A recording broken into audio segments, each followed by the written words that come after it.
kasama natin siya ay si Jesus, Emmanuel, ang Diyos ang nasa atin, kasama natin.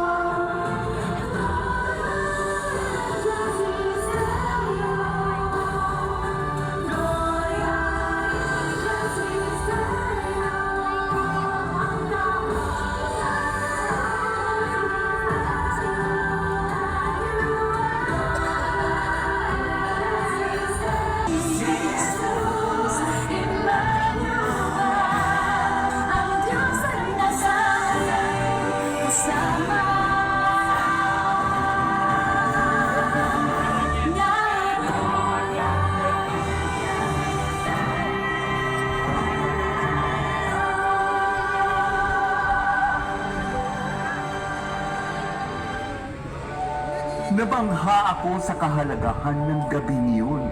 Sino ba naman kaming mga pastol upang mapiling saksi sa kapanganakan ng Kristong Hari? Aming napagtanto rin na ang paghahari ni Jesus ay tungkol sa pagpapakumbaba, pakikiramay, at walang pag-iimbot na pag-ibig at paglilingkod hanggat ang sariling buhay ay ibigay para sa kaligtasan ng lahat. Ibang-iba sa mga makamundong uri ng pamumuno kung saan kapangyarihan, karangyaan at kayamanan ang naghahari. Noong gabi yun, bumalik kami ritong niluluwalhati at pinupuri ang Diyos dahil sa lahat ng mga bagay na aming narinig at nasaksihan. Kaya tayo'y magdiwang at magalak dahil ipinanganak si Jesus, Emmanuel, ang ating tagapagligtas. Wala man ang liwanag ng mga naglilingling na ilaw at mga bituin ito. Lagi sana nating pasikatin ang tunay na diwa ng Pasko sa ating mga puso. Ang paghahatid ng pag-ibig, pag-asa at kapayapaan.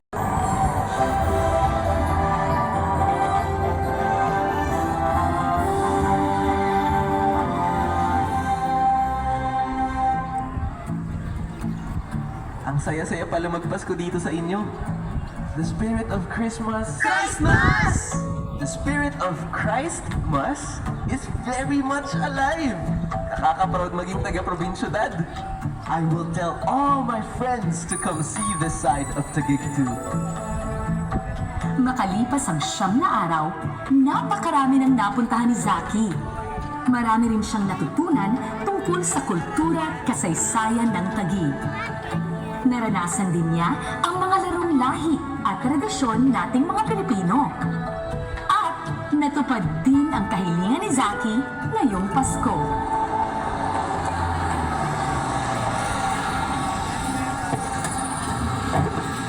Dad! Mom! Zach, anak! Merry Christmas! Kuya Melchor! Ate! Ella! Salamat sa pag-alaga kay Zaki, ha? Nako, wala yon. Napakasaya ni Ella at ng kanyang mga kaibigan dahil panay ang gala at kain ng mga yan dito. Ako, Tita Sandy, Tito Balti. Sana sa summer vacation ulit. Mom, Dad, I really had the best Christmas break. Kaya pala probinsiyudad ang tawag sa Taguig. Would you believe, meron pang fishing and farming dito? Ang sarap din ng mga delicacies na pinatry nila sa akin. I got to fly a kite and play games out on the streets. And dami naming napasyalan. Wait, why don't we all go to TLC Park tomorrow? Slow down anak, parang hinahabol.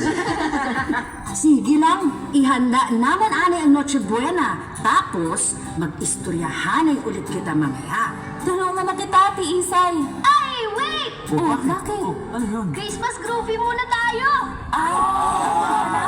Sige! Okay!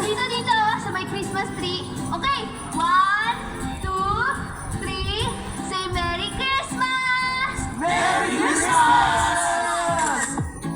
At yan ang Pasko sa probinsyudad. Dahil ang Pasko sa Taguig ay pag-ibig. May we all have a blessed Christmas.